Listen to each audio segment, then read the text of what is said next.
లైంగికపరమైనటువంటి పాపము, విచ్చలవిడితనము ప్రపంచంలో లోకమంతా విస్తరించిపోయి ఉంది. ఇప్పుడు అది అన్ని చోట్ల వ్యాపించుంది. మొదటి శతాబ్దంలో అయితే కొరింథీ సంఘము ప్రారంభమైన రోజుల్లో సంఘంలో కూడా వచ్చింది అది. అందుకే పౌలు అంటాడు, పులిసిన పిండి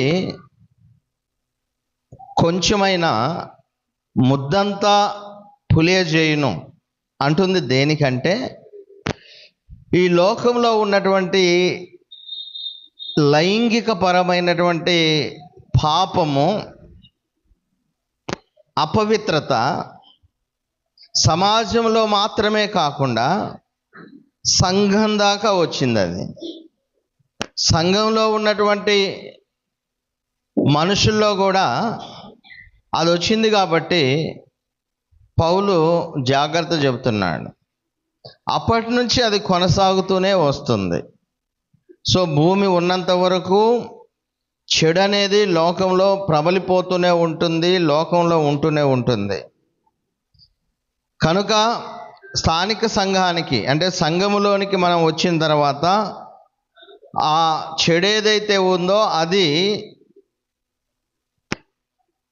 ఒకవేళ మన దగ్గరకు వచ్చి మనల్ని చెరుపుతుందేమో అని జాగ్రత్త పడటం మంచిది. దానికి తగినటువంటి పరిష్కార మార్గాలు గ్రంథము ద్వారా దేవుడు మనకు తెలియపరుస్తూ ఉన్నప్పుడు ఆసక్తితో విని మారు మనసు పొంది విశ్వాసంలో ఇంకా స్థిరంగా కొనసాగటం అనేది క్రైస్తవుల యొక్క ముఖ్య లక్షణము. కనుక ఇవి చెబుతూ ఉన్నప్పుడు మీరెవరూ కూడా వేరే విధంగా భావించకుండా, ఇది మనకు బోధ కలగటానికి, బుద్ధి కలగటానికి ఇవన్నీ రాయబడ్డాయి అని అర్థం చేసుకుంటూ వాక్యాన్ని మనం విందాం. 7వ అధ్యాయము 1వ వచనం నుంచి చదువుకుందాం.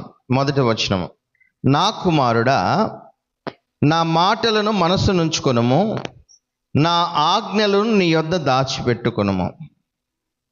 నా ఆజ్ఞలను నీ మనసు నుంచుకుని ఎడల, నీ కనుపాప వలె నా ఉపదేశమును కాపాడిన ఎడల నీవు బ్రతుకుదువు. సామెతల గ్రంథం 2వ అధ్యాయము 1వ వచనము, సామెతల గ్రంథం 3వ అధ్యాయము 1వ వచనము, సామెతల గ్రంథము 4వ అధ్యాయము 4వ వచనము, ఇవన్నీ కూడా ఇంచుమించు ఇలాగే వ్రాయబడి ఉంటాయి. ఒక తండ్రి తన కుమారునికి ఉపదేశిస్తున్న ఉపదేశము, నా ఆజ్ఞలను నీ యొద్ద దాచుకొని ఎడలా అంటున్నాడు. తండ్రి కుమారుడికి చేసేటువంటి ఆజ్ఞలను దాచిపెట్టుకో అంటున్నాడు. ఎందుకు దాచిపెట్టుకోవాలి? అసలు దాచిపెట్టుకునేది ఏంటి? విలువ లేనివి ఏవైనా ఉంటే మనం దాచిపెడతామా? విలువ లేనివి, పనికిరానివి ఏవైనా ఉంటే వాటిని మనము మన ఇళ్లల్లో కానీ మన దగ్గర కానీ వాటిని దాచిపెట్టుకోం. ఏవైనా విలువైనవి ఉంటేనే వాటిని మనం దాచిపెడతాము. అది బంగారం కావచ్చు, డబ్బు కావచ్చు, విలువైనటువంటి వస్తువులను మాత్రమే మనం చాలా జాగ్రత్తగా భద్రం చేస్తాం. సో నువ్వు జాగ్రత్తగా వాటిని దాచుకో అంటున్నాడంటే తండ్రి చెబుతున్నటువంటి ఉపదేశము అంత విలువైనవి. నా ఆజ్ఞలను నీవు మనసును నుంచుకుని ఎడలా, నీ కనుపాప వలె నా ఉపదేశమును కాపాడిన ఎడలా నీవు బ్రతుకుదువు అంటున్నాడు. నా ఆజ్ఞలను మనసులో పెట్టుకో, మనసులో దాచుకో. అలాగే ఉపదేశాన్ని కనుపాపలాగా కాపాడు అంటున్నాడు. కనుపాప అంటే ఏంటి? కనుపాప అంటే హీబ్రూలో ISHON, ఇషాన్ అనేటువంటి పదం ఉపయోగించాడు. దాని అర్థం ఏంటంటే కనుగుడ్లో ఉండే నల్లగుడ్డు ఉంది చూసారా, కంటిలో ఉన్నటువంటి నల్లగుడ్డు, అది. దాన్ని ఎలా కాపాడుకుంటావో అలా, దాన్ని ఎలా దాస్తావో అలా. చూడండి, కనుపాపను మనం చాలా జాగ్రత్తగా ఉంచుతాం. మనం డాక్టర్ దగ్గరికి వెళ్తే కళ్ళు చూపించడానికి తెల్లగుడ్డు మీద ఏమైనా అవని ఏం కాదు, నల్లగుడ్డుకు మాత్రం డ్యామేజ్ అవ్వకూడదు, ఎందుకంటే అదే చూపునిచ్చేది, అది ప్రాబ్లం అయితే కంటి చూపు పోద్ది అంటారు. అందుకే మనం కూడా కంటి చూపును అంటే ఈ కనుగుడ్డును చాలా జాగ్రత్తగా కాపాడుతాం. నువ్వు చూడండి, చిన్న దోమ లేకపోతే చిన్న పుల్ల ఏదైనా సరే దుమ్ము లాంటిది కంట్లో పడుతుంటే గబక్కన మనం కళ్ళు మూస్తాం. కళ్ళు ఎందుకు మూస్తున్నాము? ఎందుకు కళ్ళు మూస్తున్నామంటే ఆ కనుగుడ్డును కాపాడటానికి. ఎందుకంటే అది చాలా విలువైనదిగా భావిస్తాం మనం, అది చూపునిస్తుంది. సో ఇక్కడ కూడా ఆయన ఏమంటాడంటే, నా ఉపదేశాన్ని అలా కాపాడు, నా ఉపదేశము నీకంత విలువైనది అని మాట్లాడుతున్నాడు. సో యవ్వనస్తులకు పెద్దవాళ్ళు, బోధకులు, ప్రత్యేకంగా భక్తి కలిగిన తండ్రి చెప్పినటువంటి ఉపదేశము ఎంతో విలువైనది. ఎంత విలువైందంటే కనుగుడ్డు ఎంత విలువగా నువ్వు చూస్తావో అంత విలువైంది ఉపదేశము, నా ఆజ్ఞలు, దాన్ని అలా కాపాడు అని మాట్లాడుతున్నాడు. ద్వితీయోపదేశకాండం 32వ అధ్యాయము 10వ వచనము, కీర్తన గ్రంథము 17వ అధ్యాయము 9వ వచనంలో కూడా కనుపాప అనేటువంటి పదాలను మనం చూస్తాం. కనుపాప, కనుపాప వలె కాపాడు అని. ఒకడు తన కనుపాపను కాపాడుకున్నట్లు నన్ను కాపాడుము అనే పదాలను మనం చూస్తాం. అంటే ఒక వ్యక్తి కనుపాపను లేకపోతే కన్నుగుడ్లను ఎందుకు అంత జాగ్రత్తగా కాపాడతాడంటే అది చాలా విలువైనది. సో తండ్రి చెప్పినటువంటి జ్ఞానవాక్యము లేకపోతే ఆజ్ఞలు కూడా అంత విలువైనవి, వాటిని జాగ్రత్తగా కాపాడాలా, అప్పుడు నువ్వు బ్రతుకుతావని మాట్లాడుతున్నాడు. ఇంకా అంటున్నాడు, వాటిని నీ వేళ్లకు కట్టుకో, వేళ్లకు కట్టుకో, నీ హృదయమును పలక మీద వాటిని వ్రాసుకొనుము. మనం ఇంతకుముందు 6వ అధ్యాయము 21వ వచనంలో కూడా మనం చూసాము. ఆ ఆజ్ఞలు ఎలా ఉంచుతామంటే వాటిని ఎల్లప్పుడూ నీ హృదయమందు ధరించుకో, వాటిని ఎల్లప్పుడూ నీ హృదయమందు ధరించుకొనము, నీ మెడ చుట్టూ వాటిని కట్టుకొనము. చూడండి, మెడ చుట్టూ ధరించుకునేది ఏంటి అంటే విలువైనటువంటివి ఆభరణాలు. ఇక్కడ మెడ చుట్టూ ఉండేది లేకపోతే చేతి వేళ్లకు కట్టుకో అంటే ఇట్స్ లైక్ ఎ రింగ్, ఉంగరం. ఎప్పుడు చర్మానికి అంటుకొని ఉంటుంది, చర్మానికి అంటుకొని ఉంటుంది, స్పృహలో ఉంటుంది. అంతే కదా, ఇది ఉందా లేదా అని మనం గమనిస్తూ ఉంటాం. అది వాటిని మెడకు ధరించుకున్నది, చేతులకు ధరించుకున్నాయి, ఉన్నాయా లేవా అని చూస్తూ ఉంటాం, ఎప్పుడు అంత అలర్ట్గా ఉంటాం. సో ఇప్పుడు ఆయన అదే అంటున్నాడు, ఆజ్ఞలను హృదయంలో ధరించుకో, అలాగే వాటిని మెడ చుట్టూ కట్టుకో, నీ వేళ్లకు వాటిని కట్టుకో అని మాట్లాడుతున్నాడు. నీ హృదయం అనే పలక మీద వాటిని వ్రాసుకో. అంటే నిన్ను విడదీయని బంధంలాగా హృదయాల్లో ఉన్నదాన్ని ఎవడు దొంగిలించలేడు కదా, హృదయంలో దాచుకో, హృదయంలో దాచుకో. బయట రాస్తే చెరిపేస్తారు, బయట రాస్తే చెడిపోతాయి, కానీ హృదయం అనే పలక మీద రాసుకో అన్నాడంటే అవి చెడిపోవు, భద్రంగా కాపాడబడతాయి. అలాగే చర్మానికి అంటుకున్నటువంటి ఆభరణాలను ఎప్పుడూ కూడా మనము గమనిస్తూ ఉంటాము, ఉంది ఉంది ఉంది అని. ఆజ్ఞలను కూడా మెడ చుట్టూ ధరించుకో, వేళ్లకు కట్టుకో ఒక ఉంగరంలాగా అని మాట్లాడుతున్నాడు. అంటే ఆయన ఆజ్ఞలు, ఆయన ఉపదేశములు అంత ముఖ్యముగా భావించాలి, అంత ముఖ్యంగా భావించాలి. ఎందుకు అంటే ఆ కింద వచనాలు చెబుతున్నాడు, జ్ఞానముతో నీవు నాకు అక్కవనియు తెలివితో నీవు నాకు చెలికత్తవనియు చెప్పుము అంటున్నాడు.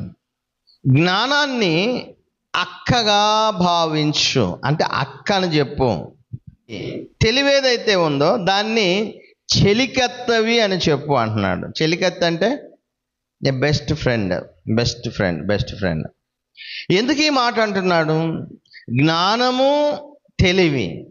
జ్ఞానము అక్కతో పోలుస్తున్నాడు, తెలివిని చెలికత్తతో పోలుస్తున్నాడు.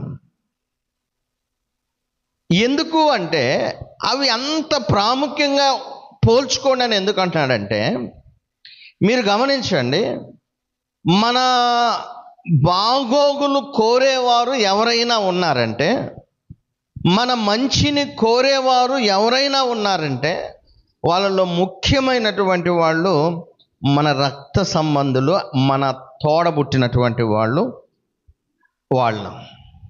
అలాగే బెస్ట్ ఫ్రెండ్స్, దగ్గర స్నేహితులు మన మేలు కోరతారు వాళ్ళు, చెడైతే చెబుతారు వాళ్ళు. అక్క అనేటువంటి పదాన్ని హీబ్రూ లాంగ్వేజ్లో కొన్ని సందర్భాల్లో వేరే దానికి కూడా ఉపయోగిస్తాను. వేరేది ఎలా అని ఉపయోగిస్తారంటే బ్రైడ్ అనే పదాన్ని ఉపయోగిస్తారు. బ్రైడ్ అంటే పెండ్లి కుమార్తె, భార్య, పెండ్లి కుమార్తె. అయితే భార్య అని కూడా ఉపయోగిస్తాడు. అక్క అనేటువంటి పదం వచ్చిన దగ్గర ఒక్కొక్కసారి ఆ అర్థం కూడా వస్తుంది. ఫర్ ఎగ్జాంపుల్ పరమగీతాలు మీరు చూస్తే, పరమగీతాలు 4వ అధ్యాయము 9వ వచనము, అలాగే 5వ అధ్యాయము 1-2 వచనాలు చూస్తే మీరు పరమగీతాలు 4:9, అలాగే 5వ అధ్యాయం 1-2 వచనాలు చూస్తే నా సహోదరి అంటున్నాడు. చూసారా? నా సహోదరి అని చెప్పి మళ్ళీ నా ప్రాణేశ్వరి అంటున్నాడు. నా సహోదరి, ప్రాణేశ్వరి, నీవు నా హృదయమును వశపరుచుకుంటివి, ఒక చూపుతో నా హృదయమును వశపరుచుకుంటివి అంటున్నాడు. వాస్తవానికి సహోదరిని అయితే ఆ మాట అంటారా? సహోదరిని నా ప్రాణేశ్వరి, నా హృదయాన్ని నువ్వు వశపరుచుకున్నావని సహోదరిని అనరు. కానీ ఇక్కడ సహోదరి అన్నాడు, నా సహోదరి. అంటే కొన్ని సందర్భాలలో ఆ పదము సహోదరి అనేటువంటి దానికి ఉపయోగించాడు. అలాగే వధువు, లేకపోతే భార్య, లేకపోతే ప్రియురాలు అనే వాటికి కూడా ఉపయోగించాడు హీబ్రూ లాంగ్వేజ్లో. సో ఏది ఏమైనప్పటికీ కూడా మన బాగోగులను చూడగలిగేటువంటి వాళ్ళు ఎవరున్నారు లోకంలో ఎక్కువగా అంటే, మన మేలును కోరేది ఎవరు అంటే ఎక్కువగా మన అక్క, లేకపోతే మన చెల్లి, లేదా మన భార్య, లేకపోతే మన దగ్గరి స్నేహితుడు. అందుకే కదా పెళ్ళిళ్ళకి, మీరు పెళ్లి చూపులకు వెళ్ళేటప్పుడు ఎవరిని తీసుకెళ్తారు? సహజంగా ఎవరిని తీసుకెళ్తారు? ఖచ్చితంగా అక్కలను, చెల్లెలను తీసుకెళ్తారు. కారణం అందరికీ తెలుసు. నీకు ఏదైతే లోపంగా కనపడదో పెళ్లి కుమార్తెలో, మీ అక్క చెల్లెలు గమనిస్తారు. వాళ్ళు నువ్వు బయటకు వచ్చి నాకు ఇష్టమే అంటే వాళ్ళు వచ్చిన తర్వాత అంటారు, నువ్వు సరిగ్గా చూడలేదు అంటారు. ఎందుకంటే వాళ్ళు జాగ్రత్తగా చూస్తారు, వాళ్ళు చెబుతారు పర్లేదు లేకపోతే వద్దు అని. అంటే ఒక వ్యక్తికి అక్క ఎంతగా సహాయం చేస్తుందో, లేకపోతే భార్య అయినా సరే, లేకపోతే ప్రాణ స్నేహితుడు ఎంతగా మేలు కోరతారో, ఒక వ్యక్తికి జ్ఞానము, తెలివి కూడా అటువంటివే. జ్ఞానము, తెలివి మన మేలు కోరతాయి, మనకు సహాయం చేస్తాయి. అందుకే కుమారుడితో అంటున్నాడు, నువ్వు జ్ఞానం కలిగి ఉండు, తెలివి కలిగి ఉండు. జ్ఞానాన్ని అక్కతో పోల్చుకో, తెలివిని చెలికత్తెతో పోల్చుకో అని మాట్లాడుతున్నాడు. సరే, ఇప్పుడు నీకు జ్ఞానం లేకపోతే, లేకపోతే ఒకవేళ ఆ జ్ఞానం నీకుంటే, తెలివి జ్ఞానం ఉంటే నువ్వు ఎలా ఉంటావు, నువ్వు ఎలా ప్రవర్తిస్తావు అనేది కింద వచనాలు చెబుతున్నాడు. 5వ వచనం చూడండి. నీవు తెలివి జ్ఞానం కలిగి యవనస్తుడు అయితే ఎలా ఉంటావు? ఎలా ఉంటావంటే, ఈ జ్ఞానము, తెలివంట జారస్త్రీ యొద్దకు పోకుండా, ఇచ్చకములాడు పరస్త్రీకి లోబడకుండా నిన్ను కాపాడును. జ్ఞానము, తెలివి ఎందుకు ముఖ్యము? జ్ఞానము తెలివిని అక్కతోనూ చెలికత్తతోనూ పోల్చుకో అని ఎందుకు అంటున్నాడంటే, అవి చాలా ఉపయోగపడతాయి ఒక యవనస్తుడికి. ఏ ఏ విషయాల్లో ఉపయోగపడతాయంటే, ప్రాముఖ్యంగా ఒక చెడ్డ స్త్రీ వద్దకు వెళ్లకుండా, వారు పలికే ఇచ్చకపు మాటలకు లోబడకుండా కాపాడతాయి. జ్ఞానము తెలివి ఉండాలి. అంటే జ్ఞానము తెలివి ఉంటే ఆ ఎదుటివారు ఏ ఉద్దేశంతో మాట్లాడుతున్నారో నీకు అర్థమవుతుంది. ఆ మాటల వెనక ఉన్నటువంటి అంతరార్థం ఏంటో నువ్వు అర్థం చేసుకోగలుగుతావు తెలివి జ్ఞానం ఉన్నప్పుడు. మీరు గమనించండి, మనం గత 6వ అధ్యాయంలో చూసాము, దాని నోటి మాటలు నూనె కంటే నునుపైనవి, దాని పెదవుల వెంట తేనె కారును. బహుశా అది 5వ అధ్యాయం అయ్యొచ్చు, 5వ అధ్యాయం. సో ఇప్పుడు చదవాల్సిన అవసరం లేదు. అంటే అంత ఇచ్చకపు మాటలు మాట్లాడేటువంటి ఒక పరస్త్రీ లేకపోతే చెడ్డ స్త్రీ లేకపోతే జార స్త్రీ నుండి జ్ఞానము తెలివి నిన్ను కాపాడుతాయి. కాబట్టి యవనస్తులైనటువంటి వారు ఉపదేశాన్ని చాలా చాలా చాలా భద్రంగా కాపాడుకోవాలి. వాటిని హృదయంలో ధరించుకోవాలి. అవి మెడలాగా ధరించుకోవాలి, మెడకు హారములాగా ధరించుకోవాలి, చేతికి వాటిని కట్టుకోవాలి, వేళ్లకు కట్టుకోవాలి అని మాట్లాడుతూ ఉన్నాడు. సో ఇప్పుడు ఒకవేళ బుద్ధి లేకపోతే, జ్ఞానం లేకపోతే, లేకపోతే జ్ఞానం లేకపోతే, తెలివి లేకపోతే యవనస్తులు ఎలా ఉంటారు? వాళ్ళు ఎలా బోల్తా కొడతారు? వాళ్ళు ఎలా ఇచ్చకములాడు పరస్త్రీకి లోబడతారు అనేటువంటి విషయాన్ని తర్వాత వచనాల్లో చెబుతున్నాడు. ఆయన ఏమంటున్నాడంటే, నా ఇంటి కిటికీలో నుండి, నా అల్లిక కిటికీలో నుండి నేను పారచూడగా జ్ఞానము లేని వారి మధ్యను, యవ్వనుల మధ్యను బుద్ధి లేని పడుచువాడొకడు నాకు కనబడెను. ఆయన ఏమన్నాడంటే, వాస్తవానికి సొలొమోను ఎక్కడుంటాడు? రాజమందిరాల్లో ఉంటాడు, ఎందుకంటే ఆయన రాజు. మరి రాజమందిరాల్లో ఉన్నటువంటి రాజు కిటికీ తలుపు తీస్తే, తన అల్లిక కిటికీలో నుండి చూస్తే ఒక యవనస్తుడు కనపడ్డాడంట. సహజమేనా? జరుగుద్ది అది? యవనస్తుడు కనపడితే ఆ యవనస్తుడికి ఒక ఆమె ఎదురైందంట. వాళ్ళిద్దరి మధ్య సంభాషణ జరుగుతుంది. యవనస్తుడి మధ్య ఆ యవనస్తుడు ఎదుర్కొన్నటువంటి ఒక స్త్రీ మధ్య సంభాషణ జరుగుతుంది. ఆ సంభాషణ మొత్తం ఏంటో ఇక్కడ చెబుతున్నాడు. ఇదేంటి? నిజంగా సొలొమోను అల్లిక కిటికీలో నుండి చూడంగానే ఆ మధ్య జరిగేటువంటి సంభాషణ సొలొమోను విన్నాడంటారా? సహజంగా మామూలుగా ఆలోచిస్తే ఆ అవకాశము ఉండదు. కానీ సొలొమోను ఈ విషయాన్ని ఎందుకు చెప్తున్నాడంటే, ఇప్పుడు మనం ఒక విషయాన్ని అర్థం చేయటానికి, మనకి మన పిల్లలకి ఏదైనా ఒక విషయాన్ని అర్థమయ్యేటట్టు చెప్పడానికి కొన్ని ఉదాహరణలు తీసుకొని చెప్తుంటాం. ఇదిగో ఇది జరిగింది అని. సొలొమోను ఒకవేళ చూశాడని వాగ్వాదం చేసేవాళ్ళు ఉంటే ఓకే, చూడండి లేకపోతే వినని. సరే, సొలొమోను చూశాడో విన్నాడో అక్కడ ఏం జరిగిందో మనకి తెలియపరుస్తున్నాడు. ఇక్కడ ఏం జరిగిందంటే, ఒక యవ్వనస్తుడు ఉన్నాడంట, అంటే కుర్రోడు ఉన్నాడు. ఆ కుర్రోడికి బుద్ధి లేదంటే జ్ఞానము తెలివి రెండూ లేవు. ఈ బుద్ధి లేనటువంటి ఈ యవనస్తుడంట కొందరి మధ్య ఉన్నాడంట. ఎవరి మధ్య అంటే జ్ఞానము లేని వారి మధ్య, అలాగే యవ్వనుల మధ్య. అంటే ఇతడి సహవాసము, ఇతడు ఉండేటువంటి స్థలాలు ఎవరి మధ్య అంటే జ్ఞానం లేని గుంపుల మధ్య, అలాగే యవ్వనస్తుల మధ్య. ఇప్పుడు మిమ్మల్ని ఒక ప్రశ్న అడుగుతా, యవ్వనస్తులైనటువంటి వాళ్ళు జ్ఞానం కలిగినటువంటి వాళ్ళ, లేకపోతే వయసులో ఉన్నటువంటి వారు జ్ఞానం కలిగి వివేకం కలిగిన వాళ్ళ? సహజంగా సహజంగా నేను చెప్పింది మీకు అర్థమైందా? జ్ఞానము, వివేచన, తెలివి, అనుభవ జ్ఞానం కలిగి ఉన్న వాళ్ళు ఎవరు? వృద్ధులా, యవనస్తులా? వృద్ధులు. ఎందుకు?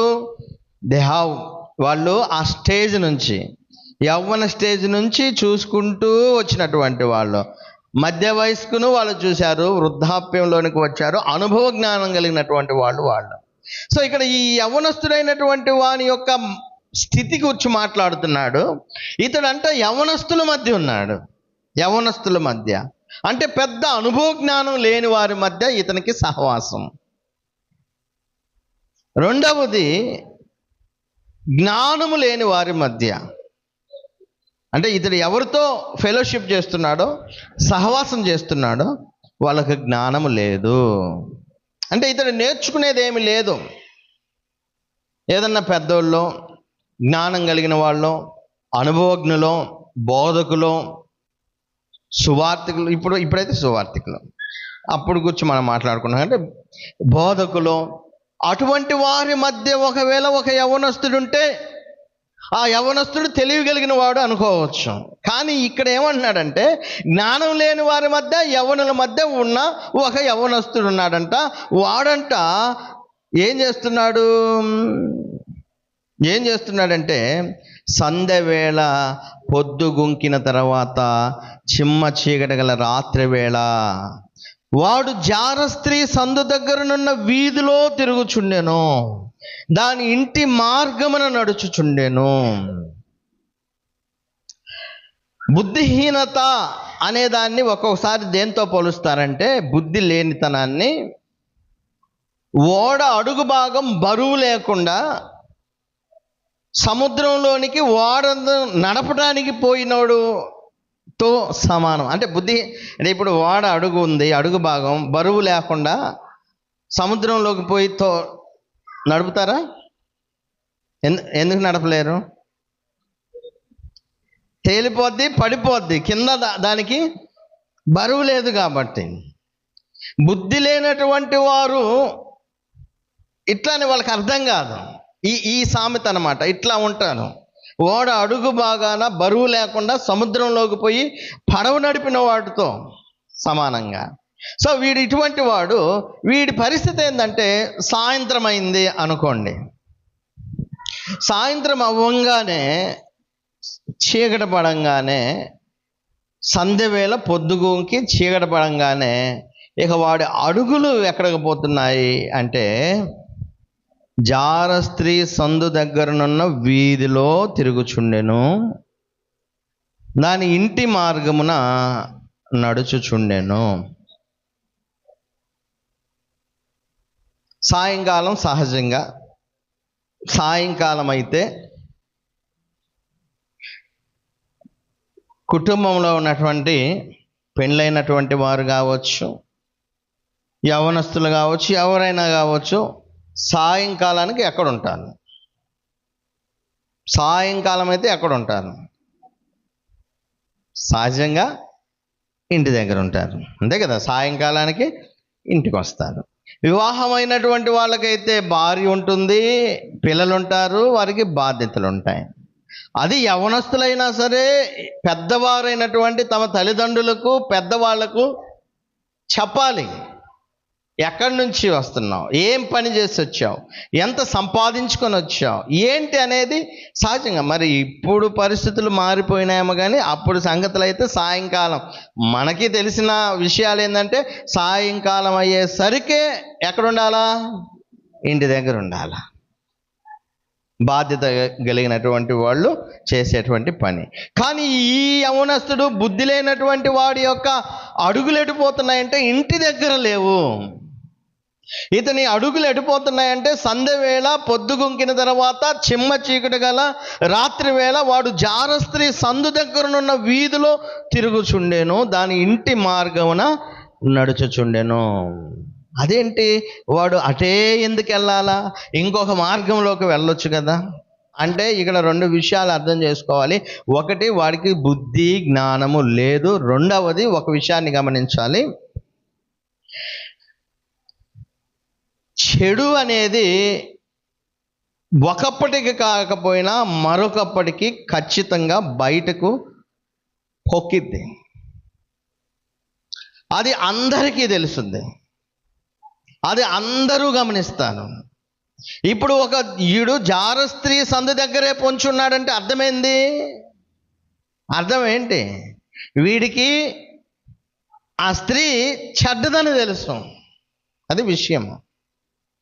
తెలియకపోతే వాడు ఎందుకు అక్కడ నడుస్తాడు? తెలియకపోతే వాడు ఎందుకు దాని ఇంటి వాకిటికి వెళ్తాడు? అటే వాడి అడుగులు ఎందుకు పోతాయి అంటే ఆమె యొక్క స్థితి గురించి అప్పటికే అందరికీ తెలుసు.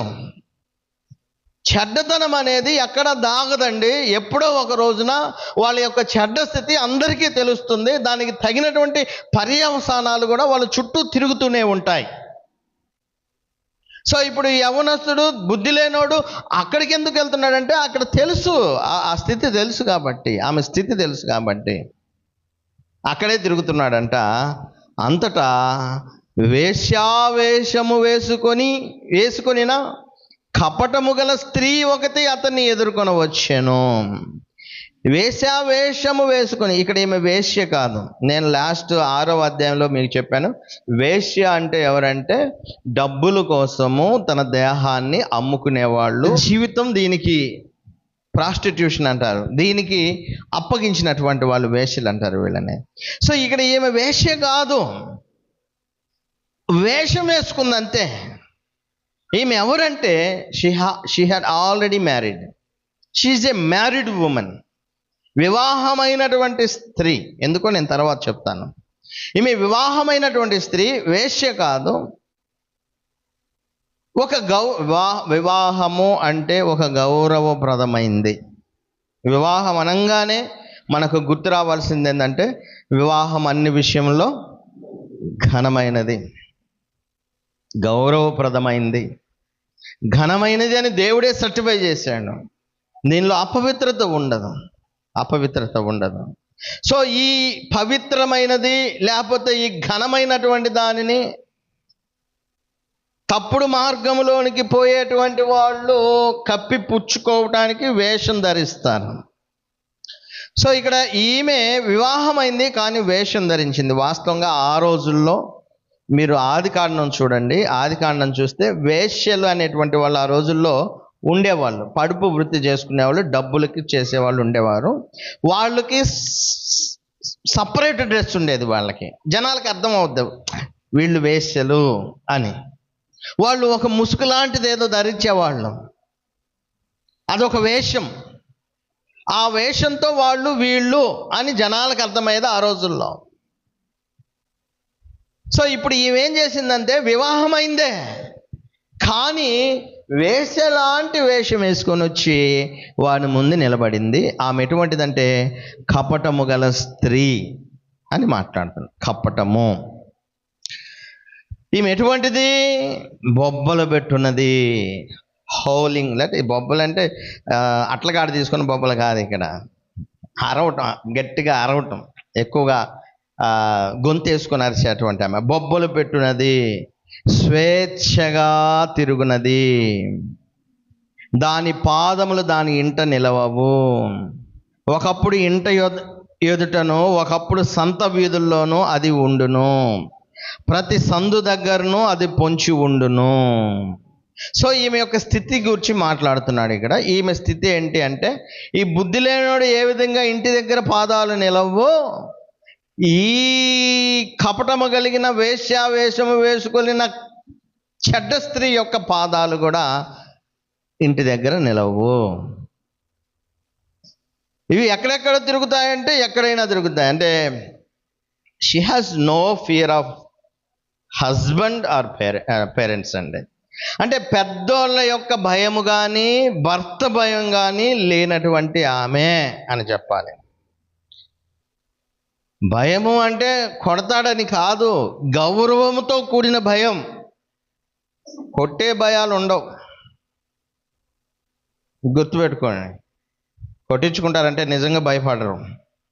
భయము అంటే గౌరవం, మర్యాద, ప్రేమతో కూడిన భయాలు ఉండాలి. అది నిజంగా నిలబడుద్ది. ఆ భయాలు ఉంటాయి. సో అటువంటి భయాలేవి లేని స్త్రీ ఈమె. సో ఈమె ఒకప్పుడు ఇంటిలోనూ ఒకప్పుడు సంత వీధుల్లోనూ ఆమె కనిపిస్తూ ఉంటుంది. పొంచి ఉంటుందంట. పొంచి ఉండటం అంటే లర్క్ అంటారు. లర్క్ అంటే దాగి ఉండటము, పొంచి ఉండటము. పిల్లులు చూడండి, పిల్లులు ఎట్లా ఉంటాయి? పిల్లులు ఎలికలను పట్టుకోవటానికి పొంచి ఉండట్లు, దొంగలు దారిని పోయే వారిని దోపిడీ చేయటానికి పొంచి ఉన్నట్లు,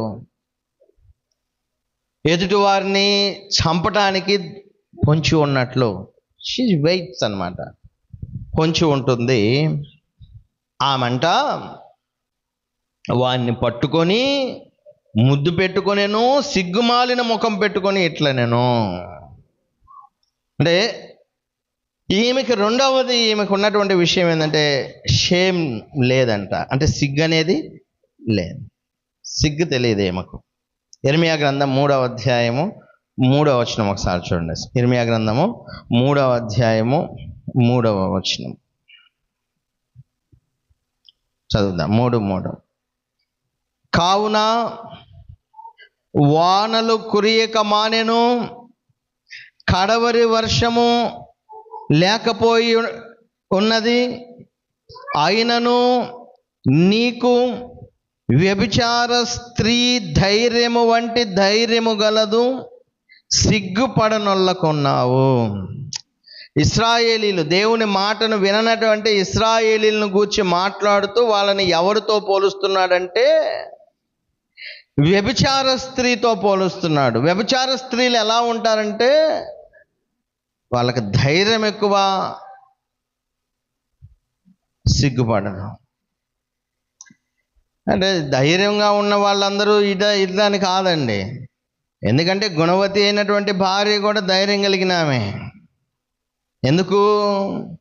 ఆమె చాలా జాగ్రత్త పడుతుంది, కష్టపడుతుంది, వేళ్లతో కష్టపడుతుంది, పంటెను పట్టుకొని ఒడుకుతుంది, నడుం బిగించుకొని గట్టిగా పని చేస్తుంది, ఉదయాన్నే లేస్తుంది, తన పిల్లలకు అన్నిటినీ భోజనాన్ని సిద్ధం చేస్తుంది.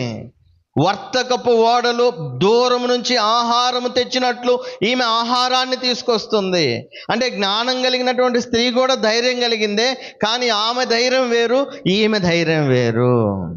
ఇద్దరు ధైర్యమే, కానీ ఈ వ్యభిచార స్త్రీకి ఉన్న ధైర్యము వేరు. ఎటువంటి ధైర్యం అంటే ఏమొకుంది, మీరు ఆ పై వచనం మనం చూసాం కదా, పై వచనము అది నేను చదవను. స్ట్రేంజ్ మ్యాన్తోనండి, అంటే తెలియనటువంటి వారితో, స్ట్రేంజ్గా ఉన్నటువంటి వారితో ఇంత దగ్గర క్లోజ్ రిలేషన్షిప్ అనేది ఎవరు చేయరు.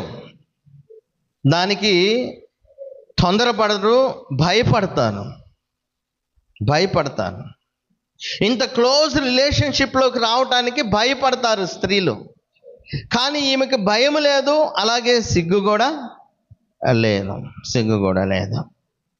అప్పుడు ఆమె అంటుందంట, సమాధాన బలులను నేను అర్పింపవలసి ఉంటిని, నేడు నా మొక్కుబళ్ళను చెల్లించి ఉన్నాను.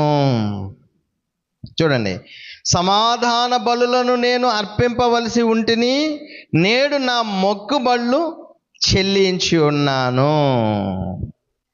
కాబట్టి నేను నిన్ను కలుసుకొనవలనని రాగా, నిన్ను ఎదుర్కొనవలనని బయలుదేరగా నీవే కనబడితివి. మళ్ళా గుర్తుపెట్టుకోండి, ఇచ్చకపు మాటలు అని ఉంటుంది. ఈమె కపటము కలిగిన స్త్రీ అని ఉంటుంది. సో ఇక్కడ ఈయన చెబుతున్నటువంటి మాటలు చాలా జాగ్రత్తగా వినండి. ఒక తండ్రి జ్ఞానం లేని ఒక కుమారుడుగా ఉంటే ఎంత నష్టపోతావో, నువ్వు ఎలా ప్రతి మాట నమ్ముతావో అని చెబుతున్నటువంటి విషయము.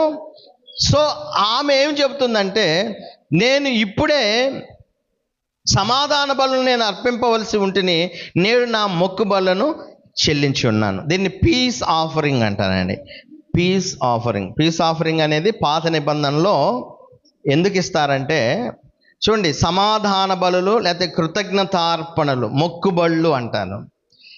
ఈ రెండు జరిగినప్పుడు జరిగే విషయాలు ఏంటంటే, సమాధాన బలి అర్పించేటప్పుడు పులియని రొట్టెలు, అంటే గోధుమతో చేసినటువంటి పిండి, నూనెతో వండినటువంటి వంటకాలు, ఇటువంటివన్నీ కూడా యాజకుని దగ్గరికి తీసుకొచ్చేటువంటి వాళ్ళు, దేవునికి అర్పణ ఇచ్చేటువంటి వాళ్ళు. తర్వాత అది యాజకునిగా అవుతాయి.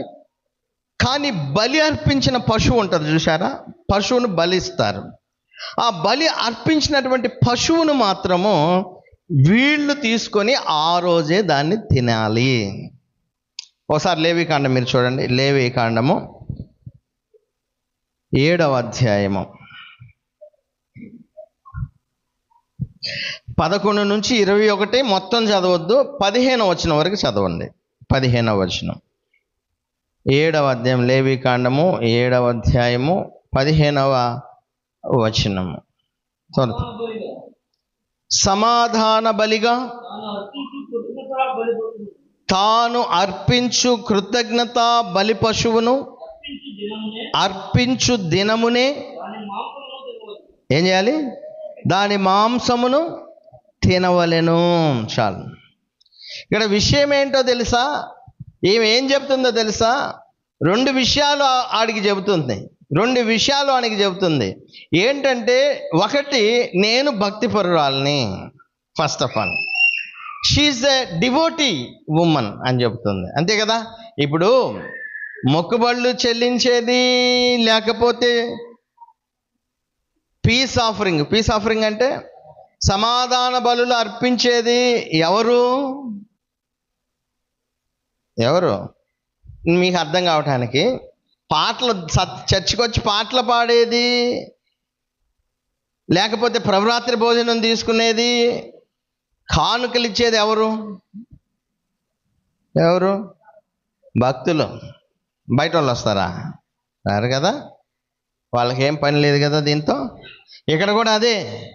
పాత నిబంధనలో ఈమె తన గురించి ఏం చెప్పుకుందంటే, నేను devotee person, I'm a good woman, అని నేను మంచి ఆమెను, సమాధాన బలులు నేను అర్పింపవలసి ఉంది అంటే రెడీగా ఉంది, మాంసం నీ కోసం సిద్ధంగా ఉంది. ఎందుకంటే ఆ రోజే దాన్ని ఏం చేయాలా? మంచిగా వండుకొని తినాలా. సో ఇప్పుడు మాంసం రెడీగా ఉంది ఇంటి దగ్గర. రెండవది, ఆమె చేస్తుంది ఏంటంటే మొక్కుబళ్ళు కూడా చెల్లించానంటుంది. మొక్కుబళ్ళు ఎప్పుడు ఇస్తారు? మొక్కుబడి ఎప్పుడు చెల్లిస్తారు? ఎప్పుడు చెల్లిస్తారంటే, తాను ఏదైతే అనుకున్నారో అది వారికి జరిగినప్పుడు, లేదా సమృద్ధిగా ఉన్నప్పుడు, వాళ్ళకి సమృద్ధిగా ఉన్నప్పుడు ఇస్తారు. రెండవది, వీడికి ఏం చెప్పదలిచిందంటే, నీ జేబులో డబ్బులు నాకు అవసరము లేదు. ఆమె ఏం చెప్పదలుచుకుంటుందంటే, ఒకటి, టేస్టీ ఫుడ్, మంచి మీట్, మాంసము సిద్ధంగా ఉంది. 3 విషయాలండి. నేను భక్తిపరురాలని, నేను మాంసాన్ని సిద్ధంగా ఉంచాను, అంటే ఇప్పుడే సమాధాన బలి ఇవ్వాల్సి ఉంది. ఆ తర్వాత నా మొక్కుబళ్ళు కూడా చెల్లించాను, అంటే నేను సమృద్ధిగా ఉంది కాబట్టి దేవునికి ఇచ్చాను, నాకు సమృద్ధి ఉంది, నీ జేబులో డబ్బులు నాకు అవసరము లేదు. ఇండికేషన్ అనమాట ఇదంతా, ముందుగా చెప్పటం ఆమె. ఆ తర్వాత మీరు చూడండి, ఆ తర్వాత ఏమంటుందంటే, కాబట్టి నేను నిన్ను కలుసుకునే వలనని రాగా, నిన్ను ఎదుర్కొనే వలనని బయలుదేరగా నీవే కనబడితివి. చూడండి ఈమె ఎంత ఫ్లాటరింగ్ వర్డ్స్ అంటే, నేను నిన్ను ఇదంతా అయిపోయి ఇక నేను నిన్ను ఎదుర్కోవటానికి వచ్చా, నీకోసం నేను చూస్తున్నా, నిన్ను ఎదుర్కోవటానికి నేను వస్తే నీవే నాకు ఎదురయ్యావు. నీకు ఒక విషయం చెప్పమంటారా? వాడి స్థానంలో ఇంకొకడు వచ్చినా ఆమె ఏమనిద్ది అంటే, నేను నిన్ను ఎదుర్కోవటానికి వస్తున్నా, నీవే నన్ను ఎదుర్కొన్నావు అనేటువంటి మాటలు ఆమె నుంచి వస్తాయండి. అటువంటి మాటలు వస్తాయి. చూడండి, దాన్ని బట్టి ఆమె ఎంత ఫ్లాటర్ చేస్తుందో మనకి ఇక్కడ అర్థమవుతుంది. ఆ తర్వాత ఆమె ఏమంటుందంటే, నా మంచము మీద రత్న కంబళ్ళను ఐగుప్తు నుండి వచ్చు విచిత్రపు పనిగల నార దుప్పట్లను నేను పరిచి ఉన్నాను. ఇక్కడ ఈ మంచం మీద రత్న కంబళ్ళు, ఐగుప్తు నుండి వచ్చు విచిత్రపు పనిగల నార దుప్పట్లు, ఇవన్నీ దేనికి గుర్తంటే, I have lot of thing, మా ఇంట్లో చాలా ఉంది, మై హస్బెండ్ బాగా సంపాదించాడు. వాస్తవానికి మీరు చూడండి, ఈ విచిత్రపు నార బట్టలు ఎక్కడి నుంచి వస్తాయంటే ఐగుప్తు నుంచి వస్తాయి. మీరు ఒకసారి యెహెజ్కేలు గ్రంథము 27వ అధ్యాయము 7వ వచనము, యెషయా గ్రంథము 19వ అధ్యాయము 9వ వచనాన్ని మీరు చూస్తే, యెషయా 19:9, అలాగే యెహెజ్కేలు గ్రంథము 27వ అధ్యాయము 7వ వచనాన్ని మీరు గమనించినట్లయితే ఇక్కడ ఏముంటుందంటే,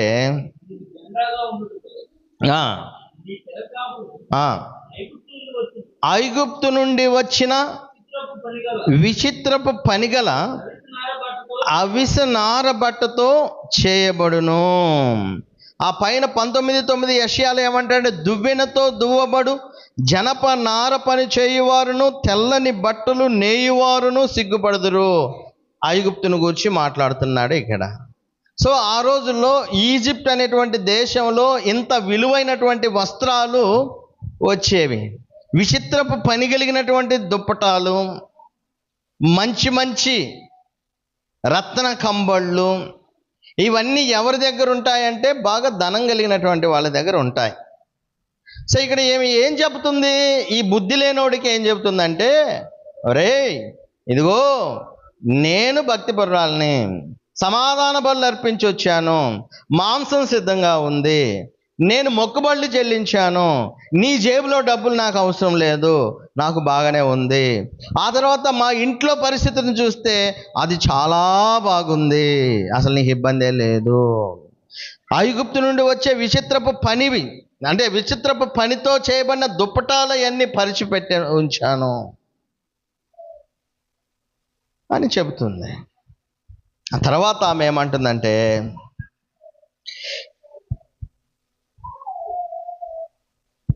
నా పరుపు మీద బోళము అగరు కారపు చెక్క చల్లి ఉన్నాను, ఉదయం వరకు వలపదీర తృప్తి పొందుదము రమ్ము, పరస్పర మోహం చేత చాలా సంతృష్టి నొందుదము రమ్ము. ఇక్కడ విషయం ఏంటంటే, ఇంకా ఒక వాల్యుబుల్ అండి, అంటే ఆ రోజుల్లో ఇవన్నీ కూడా చాలా విలువైనవండి. ఇవన్నీ కూడా ఈ సెంట్ అనేది, లేకపోతే ఇవన్నీ కూడా చాలా విలువైనటువంటివి. సామెతల గ్రంథం 27:9 అంటాడు, తైలమును అత్తరును హృదయమును సంతోషపరచునట్లు చెలికాని హృదయములో నుండి వచ్చు మధురమైన మాటలు హృదయమును సంతోషపరచును. తైలము అత్తరు హృదయాన్ని ఏం చేస్తాయి?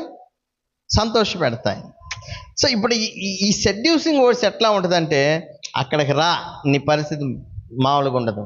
అంటే అక్కడ నేను ఏర్పాటు చేసినటువంటి ఏదైతే ఆ అగరు కారపు చెక్క బోళము ఇవన్నీ ఉన్నాయి కదా, అవి చాలా మంచి సువాసన ఇస్తాయి, హృదయానికి ఆనందాన్ని ఇస్తాయి. వాస్తవానికి మీరు పాత నిబంధనలో ఈ సుగంధ ద్రవ్యాలు అనేవి దేనికి ఉపయోగిస్తారంటే, దేవుని పనికి సంబంధించిన విషయాలకు ఉపయోగిస్తారు సుగంధ ద్రవ్యాలు. నిర్గమాకాండం 30వ అధ్యాయము 22 నుంచి, ఇప్పుడు సమయం లేదు, మీరు తర్వాత చదువుకోండి, 30 వచనాల వరకు. నిర్గమాకాండము 30వ అధ్యాయము 22 నుంచి 30 వచనాలు మీరు చదివితే, సుగంధ నూనె అంటే బాగా సువాసన ఇచ్చేటువంటి ఈ సెంట్స్, లేకపోతే ఈ అత్తరు, ఇటువంటివన్నీ కూడా ప్రత్యేకంగా వేటితో తయారు చేయాలి, వాటి వస్తువులు ఏంటి అని మోషేతో దేవుడు చెప్తాడు. వాటిని ఎక్కడెక్కడ ఉపయోగించాలని కూడా చెప్తాడు. అవి దేవుని పని సంబంధమైనటువంటి విషయాల్లో, బలిపీఠము అది ఉంటుంది కదా, ఆ సముఖ బల్ల, దాని ఉపకరణాలు, దీపవృక్షము, దహన బలి పీఠము, గంగాళము, దాని పీట, వీటిని అభిషేకించాలి ఆ నూనెతో. అక్కడ సుగంధము రావాలి, దేవుని సన్నిధికి రాగానే మంచి వాసన రావాలి, అది ఉద్దేశము. ప్లస్ దీనిని పరిశుద్ధమైన దేవుని పని చేసే యాజకుని యొక్క తల మీద మాత్రం అభిషేకం చేయాలి, ఒంటికి కూడా పూసుకోకూడదు, దాన్ని తల మీద అభిషేకం చేయాలి. మీ తర్వాత చదవండి, మీకు అర్థమవుతుంది. అహరోను కుమారుల యొక్క నెత్తి మీద అభిషేకానికి ఉపయోగించేటువంటి వాళ్ళు. అంటే దేవుని సన్నిధిలో ఒక మంచి సువాసనతో కూడినటువంటి ఆహ్లాదకరమైనటువంటి వాతావరణం అక్కడ ఉంటుంది, దాన్ని ఉపయోగిస్తారు. కానీ ఈమె దేనికి ఉపయోగిస్తుంది అక్కడ? ఒక ఆయన ఏమంటాడంటే,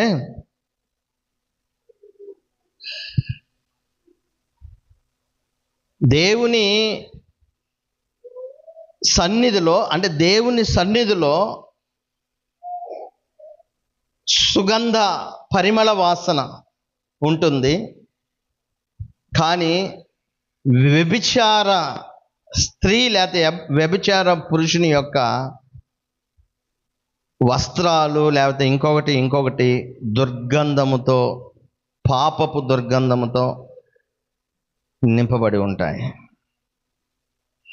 అది చూడటానికి ఒకవేళ ఆమె అనుకోవచ్చు, మంచి వాసన వెదజల్లేవి, హృదయాన్ని సంతోషపరిచేవి, విలువైనటువంటి సెన్స్తో వాటంతా నేను శుభ్రంగా ఆ మంచం మీద చల్లుంచానని ఆమె అనుకోవచ్చు. కానీ అది దేవుని దృష్టిలో పాపపు దుర్గంధము, దేవుడు దాన్ని సహించడు.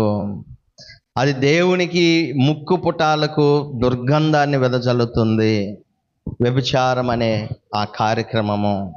సో ఈమె ఆ పని చేస్తుంది. అంటే టోటల్గా ఏం చెప్పదలుచుకుంది అంటే, నేను భక్తిపరురాలని, నేను సమాధాన బలి అర్పించాను, అంతా రెడీగా ఉంది, నేను ధనవంతురాలని, మా ఇంటి పరిస్థితులు చూడు, నీ జేబులో డబ్బులు ఏవి కూడా పెట్టాల్సిన పని లేదు అని చెబుతూ, పురుషుడు ఇంట లేడు, దూర ప్రయాణం వెళ్ళి ఉన్నాడు, అతడు సొమ్ము సంచి చేత పట్టుకొని పోయెను, పున్నమ నాటి వరకు తిరిగి రాడు అనెను.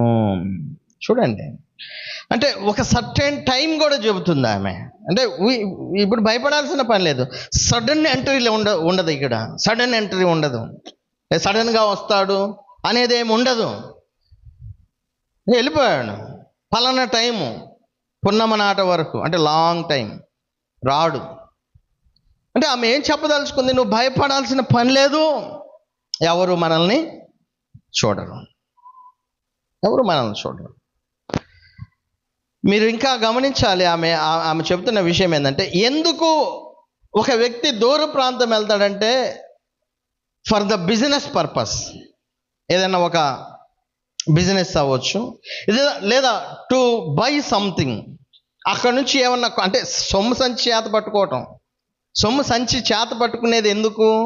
బిజినెస్ కానీ, లేదా ఏదన్నా వస్తువును కొనటానికి కానీ, లేదా ఇంకొకటి ఏంటంటే, ఆమె ఏం చెప్పదలుచుకుందంటే, సొమ్మును నాశనం చేయటానికి అని అయినా అవ్వచ్చు, అంతే కదా.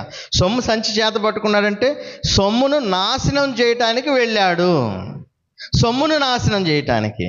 అంటే దాని అర్థమైంది, నేను భక్తి పరురాల్ని, నా దగ్గర అన్నీ ఉన్నాయి, నాకు ధనం ఉంది, సంపద ఉంది, కానీ నా భర్త మంచోడు కాదు, వీడు సొమ్ము సంచి చేత పట్టుకొని పోయాడు, అంటే భర్త చెడ్డోడు, నేను మంచిదానిని, నా పరిస్థితుల వల్ల ఇలా జరుగుతుంది, ఇదిగో పరిస్థితి, ఇదిగో నా పరిస్థితి ఇది, అసలు నీ జేబులో డబ్బు కూడా పెట్టాల్సిన పనే లేదు, అది ఆమె చెప్పేది.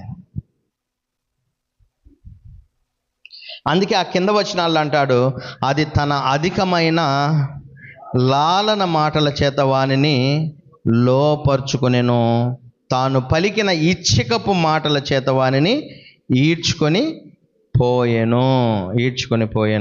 చివరికి నా కుమారుడా, నువ్వు గమనించాల్సిన విషయం ఏంటంటే, ఇవన్నీ కూడా ఆమె అధికమైన లాలన మాటలు, ఇచ్చికపు మాటలు. అదే నువ్వు తెలివి కలిగిన వాడు అనుకో, అదే నువ్వు తెలివి కలిగి బుద్ధి కలిగిన వాడు అయితే ఏమంటావు తెలుసా? నువ్వు సమాధాన బలులు అర్పించొచ్చావు, నువ్వు భక్తిపరురాలివి కదా, నువ్వు చేసేదేంటి అంటాడు తెలివి కలిగిన వాడు. అంతే కదా, నువ్వు సమాధాన బలులు అర్పించానన్నావు కదా, నువ్వు భక్తిపరురాలివి, మరి నువ్వు ఎందుకు ఈ పని చేస్తున్నావు అని అడుగుతాడు.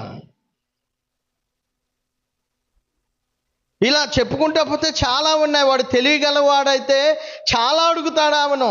ఈమె చెప్పినటువంటి ప్రతిదీ కూడా నమ్మడు. అందుకే తెలివి జ్ఞానము కలిగి ఉండాలి. దయచేసి గుర్తుపెట్టుకోండి, భక్తి కలిగినటువంటి స్త్రీలు పురుషులు కుటుంబాల్లో మీ యవ్వన పిల్లలకు, మీ యవ్వనస్తులైనటువంటి మీ పిల్లలకు యవ్వన వయసులో నుండే నేర్పండి. తెలివి జ్ఞానము బుద్ధి కలిగి ఉండాలి. ఏవి మంచి మాటలు, ఏవి చెడు మాటలు, వేటి వెనక వాటి అంతరార్థం ఉంది, వాటి వెనక ఉన్నటువంటి విషయం ఏంటనేది అర్థం చేసుకోవాలని వాళ్ళకి నేర్పండి. అదే వీడు తెలియగలిగిన వాడైతే ప్రతి దానికి ఆమెను క్వశ్చన్ వేస్తాడు. అసలు నువ్వు ఈ టైంలో ఎందుకు ఈ వేషం వేసుకోవాల్సి వచ్చింది? నీకు భర్త ఉన్నాడు కదా, మరి వేషం ఎందుకు వేసుకొచ్చావు అడుగుతాడు. నువ్వు భక్తిపరురాలు అంటున్నావు కదా, సమాధాన బలు అర్పించాల్సింది మొక్కుబలి చెల్లించాడుగా, మరి ఈ పని ఏంటి నువ్వు చేసే పని? దేవుడిది అంగీకరించట్లేదుగా. అంటే తెలివి కలిగిన వాళ్ళు అయితే అట్లా ఉంటారు నా కుమారుడా. కాబట్టే నువ్వు తెలివి జ్ఞానము కలిగి ఉండు. తెలివితో జ్ఞానంతో నువ్వేమంటావంటే, నువ్వు నా అక్కవు, నీవు నా చెలికత్తవని నువ్వు తెలివితో జ్ఞానంతో చెప్పు. లేకపోతే వచ్చే నష్టం భయంకరంగా ఉంటుంది. చదివి నేను ముగించేస్తాను. ఈ తెలివి జ్ఞానము లేకపోతే చెప్పినటువంటి ప్రతి ఇచ్చకపు మాటలను నువ్వు నమ్ముతావు. నమ్మావంటే, దానికి లోపరచబడ్డావంటే ఆమె తన మాటల చేత నిన్ను ఈడ్చుకొని పోతుంది. ఎక్కడికి ఈడ్చుకుపోతుంది? వెంటనే పశువు వదకుపోవునట్లు, పరులచే జిక్కినవాడు సంకెళ్ళలోనికి పోవునట్లును, తనకు ప్రాణహానికరమైనదని ఎరుగక ఉరి వద్దకు పక్షి త్వరపడినట్లు, వాని గుండెను అంబు చీల్చు వరకు వాడు దాని వెంట పోయెను. అంటే విషయం ఏంటంటే, ఏం జరుగుద్దంటే, ఒకవేళ జ్ఞానము బుద్ధి లేకుండా నువ్వు ఈమె చెప్పిన ప్రతి మాట నమ్మావంటే నీ పరిస్థితి ఏంటంటే, ఒక పశువు ఉంటుంది చూసావా, వదకుపోయే పశువు. అంటే గొంతు కోసి చంపుతారు చూసావా పశువుని, దానికి ఏం తెలియదు దానికి, అట పోతా ఉంటుంది, లాక్కొని పోతా ఉంటే. రెండవది ఏంటంటే, పరుల చేతికి చిక్కి సంకెళ్ళు వేయబడినటువంటి వాడు, వీడికి స్వేచ్ఛ ఉండదు. యుద్ధ ఖైదీలు ఉన్నారనుకోండి, వాళ్ళ చేతిలో చిక్కాడు అనుకోండి, ఇంక వీడికి స్వేచ్ఛ ఉండదు, స్వతంత్రత ఉండదు, గాలి పీల్చుకోవటానికి ఉండదు, వెలుగు చూసేది ఉండదు, చీకటి గది, మగ్గిపోవాలా, ఎన్ని రోజులు ఉంటారో తెలియదు, ఆ చీకటి గదిలోనే తన జీవితాన్ని గడపాలా. ఇదిగో బుద్ధి లేనటువంటి వాడి పరిస్థితి, ఇచ్చకములాడు స్త్రీ యొక్క మాటలకు లోబడి దాని వెంట పోయేవాడి యొక్క పరిస్థితి కూడా ఇదే. స్వేచ్ఛ ఉండదు, స్వతంత్రత ఉండదు, చీకట్లో తన జీవితాన్ని గడపాలి. తర్వాత ఉరి వద్దకు వెళ్ళే పక్షితో సమానము. పక్షి ఉరి దగ్గరికి వెళ్తే ఏమైంది? చంపబడుద్ది, పట్టబడి చంపబడుతుంది. చివరికి తన గుండె అంబు చీల్చు వరకు దాని వెంట పోయెను. అంబులు అంటారు చూసావా, యుద్ధాల్లో అంబులేస్తారు, బాణాలు వేసినప్పుడు ఈ ఎదరు తగలకుండా ఈ కవచాలు పెట్టుకుంటారు, బ్రెస్ట్ ప్లేట్లు అంటారు. ఈ కవచాన్ని పెట్టుకొని వెళ్తారు తెలివి కలిగినోడు యుద్ధానికి వెళ్తే. ఎందుకంటే ఇది పెట్టుకోకపోతే ఎదుటి నుంచి అంబొచ్చి గుండెల్లో దూరితే చచ్చిపోతాడు ఆయన. కానీ బుద్ధి లేనోడికి ఏం లేదు, నిర్భయంగా పోతాడు. ఏం జరిగిద్దో తెలియదు. చివరికి ఆ అంబొచ్చి గుండెల్లో గుచ్చుకొని చంపుద్ది చూసివా, అలా ఇతడు చంపబడతాడు. ఎందుకు చంపబడతాడంటే, నేను గతంలో చెప్పాను, అతడికి రోగం రావచ్చు, నష్టం కలగవచ్చు, పట్టుబడవచ్చు. పట్టుబడ్డాడంటే అవమానము, నిందలు. అలాగే భర్తకు పుట్టు రోషము మహా రౌద్రము గలది, వాడు దానికి ప్రతీకారం చేసే రోజున నువ్వు ఎన్ని బహుమానాలు ఇచ్చినా వాడు ఒప్పుకోడు. నువ్వు అయ్యా నీ కోసం ₹1,00,000 దాచిపెట్టా, ₹1,00,00,000 ఉన్నాయి అన్నా కానీ ఒప్పుకోడు. నీ ₹1,00,00,000 నీ ₹1,00,000 నాకు వద్దు అంటాడు. ఎందుకంటే భర్తకు పుట్టు రోషము మహా రౌద్రము గలది. అందుకే కొత్త నిబంధనలో కూడా యాకోబు రాసిన పత్రికలో ఏముందో తెలుసా? ఏముందంటే, మీలో దేవుడు ఉంచినటువంటి ఆ ఆత్మ మత్సరపడునంతగా అపేక్షించునా అంటాడు. వ్యభిచారిణులారా, ఈ లోక స్నేహము దేవునితో వైరమని మీరు ఎరుగురా. లోక స్నేహము దేవునికి వైరం. అంటే దేవుని యొక్క ఆత్మ ఎంత మత్సరపడతాడంటే, ఆయనతో సహవాసం చేస్తూ లోకంతో సహవాసం చేస్తే ఆయన తట్టుకోలేడు, దేవుడు తట్టుకోలేడు. ఆ వాస్తవమే లోకంలో కూడా అండి. పవిత్రంగా జీవించాల్సినటువంటి జీవితాన్ని, వైవాహిక జీవితాన్ని తప్పుడు మార్గాల్లోనికి నడిపితే ఏ పురుషుడు సహించలేరు. భార్య కూడా అంతే, సహించలేదు పురుషుడు చెడ్డోడైతే. కాబట్టి చాలా జాగ్రత్తగా ఉండాలండి. పాత నిబంధనలో చాలా చెబుతున్నాడు, వాళ్ళు దొరికితే ఇద్దరిని రాళ్ళు తీసుకొని కొట్టి చంపేయటం. ఫైనల్గా వాళ్ళు జరిగేది ఏంటంటే చచ్చిపోవటం, అవమానము, నిందలు, చంపివేయబడటం. సో ఇది జరిగేది. ఇది ఏదో చెప్పాడు విన్నాము అనుకుంటే కాదు, ఇది వాస్తవం, రియాలిటీ. నేను యూట్యూబ్లో లాస్ట్ వీక్ చెప్పిన అంశం చెప్తా. ఒక దాన్ని నేను వీడియో దాన్ని యూట్యూబ్లో పెట్టా. ఆ వీడియో ఏంటంటే, ఆమె చేత మోసపోయినటువంటి భర్త చివరిగా ఒక సెల్ఫీ తీసుకొని ఏడుస్తా చెబుతుండు తన బాధను. తను ఏడ్చుకుంటా చావపోవటానికి ముందు సెల్ఫీ తీశాడు. ఈ యూట్యూబ్లో వాళ్ళు ఏంటంటే ఇవి ఉంటాయి కదా, ఈ సూసైడల్ సంబంధించినవి ఇవన్నీ కూడా పెట్టరు. 18 పైన సంవత్సరాలే ఈ వీడియో చూడాలి అని పెడితే మొత్తం డిలీట్ చేశా. సో అంటే నేను మామూలుగా ఎందుకు చెప్తున్నా అంటే, ఇటువంటివి ఒకసారి చూస్తే మీరు టీవీల్లో న్యూస్లో చూస్తే కోకొల్లలు రియల్, ఇవి అబద్ధాలు కాదు, కళ్ళు మూసుకుంటే మర్చిపోయాయి కాదు, నిజంగా జరుగుతాయి. నాశనాలు అవుతాయి, కుటుంబాలు పాడవుతాయి, పిల్లలు పాడవుతారు, భవిష్యత్తులు పాడవుతాయి.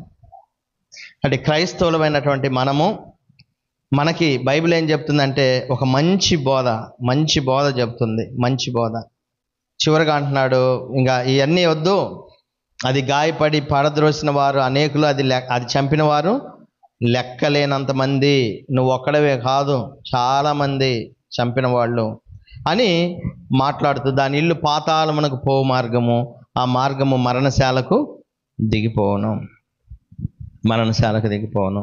సో ఇవన్నీ దేనికి చెప్తున్నాము?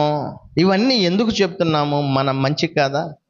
దేవుడు ఇటువంటి మంచి ఆజ్ఞలు, పరిశుద్ధంగా ఉండండి, పవిత్రంగా ఉండండి, వివాహాన్ని ఘనంగా ఎంచండి, పాన్పు నిష్కలంకంగా ఉండనివ్వండి, వ్యభిచారులకు, వేశ్యాసంగులకు దేవుడు తీర్పు తీరుస్తాడు, దేవుని భయము ఇక్కడ వస్తుంది, దేవుని యందు విశ్వాసం ఇక్కడ వస్తుంది, పాపం చేయకూడదు అనే తలంపులు ఇక్కడ పుడతాయి.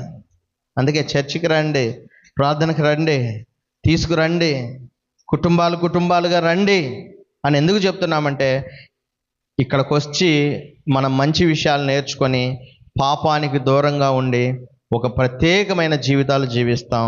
దేవుడు అంత ప్రత్యేకమైన స్థితి మన సంఘానికి, మనందరికీ దయచేయునుగాక. ఆమెన్.